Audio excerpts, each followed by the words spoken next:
Ça y est, c'est la saison des kiwis. Alors pour l'occasion, je vous ai préparé une recette de tartelettes. Allez, je vous montre la recette. On va tout de suite commencer par réaliser la pâte sucrée. Et pour ça, on va mélanger 100 g de beurre mou avec 80 g de sucre glace.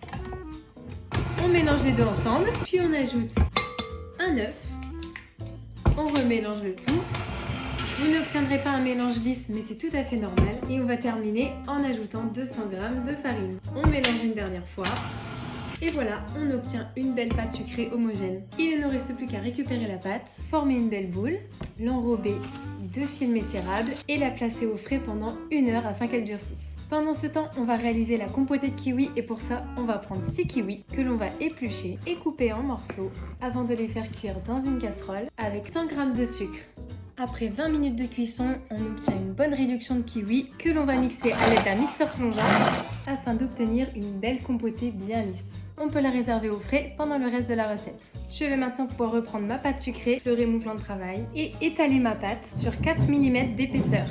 Je vais ensuite emporte-piécer 6 disques à l'aide de mes cercles à tartelettes et les disposer dans mes cercles à tarte sur une plaque de cuisson. Je vais ensuite reformer une boule avec ma pâte et l'étaler de nouveau sur 4 mm d'épaisseur, mais cette fois-ci en longueur. On se sert de la hauteur de notre cercle pour délimiter la largeur de chacune des bandes et on découpe les bandes. Une fois que c'est fait, je les enroule comme des escargots, puis je les place à l'intérieur de mes cercles et il ne me reste plus qu'à les dérouler. On fait en sorte que la pâte épouse bien les bords et surtout le secret pour des fonds de tarte qui ne retombent pas à la cuisson, c'est de former un bel angle droit entre les deux morceaux de pâte. Une fois que c'est fait, on ébarbe pour retirer la pâte en trop. Il ne nous reste plus qu'à piquer le fond de nos tartes avant de les enfourner 10 minutes à 180 degrés. Pendant ce temps, on va réaliser une crème d'amande en mélangeant 75 g de beurre avec 75 g de sucre.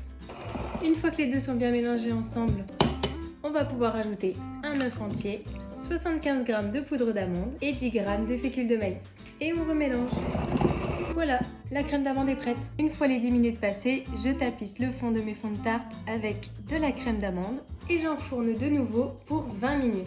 Une fois que les tartelettes sont cuites, on va prendre une cuillère et appuyer légèrement sur la crème d'amande. Ça nous fera gagner un petit peu de place pour la compoter. Si vous trouvez que vos bords ne sont pas suffisamment nets et réguliers, pas de panique, on va utiliser un zesteur pour ébarber tout ça et avoir des bords parfaitement nets. On peut maintenant déposer une couche de compotée de kiwi. Il ne nous reste plus qu'à déposer des tranches de kiwi frais.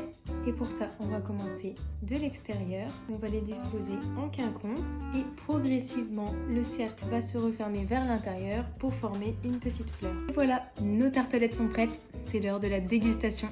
C'est beau là, hein. C'est plus beau que là. Mais elle n'est pas finie celle-là. Alors vas-y, on fait la découpe en premier. Elle est trop belle. Donc comme je t'ai dit, tu as une pâte sucrée, crème d'amande, compotée de kiwi et kiwi frais. Et j'aime pas le kiwi. Vraiment ça... Trop bon. La crème d'amande, là, elle calme tout le... Elle calme l'acidité. Ouais. Non mais carrément. Du coup, t'aimes bien. En fait, le kiwi tout seul, il te plaît pas parce qu'il est trop acide. Là, accompagné, en fait, t'apprécies peut-être le goût parce que l'acidité est... C'est un peu comme un citron, hein. Je mangerais pas un citron comme ça et des desserts au citron, j'adore ça. C'est trop bon. Ah ouais? Ouais, je te jure.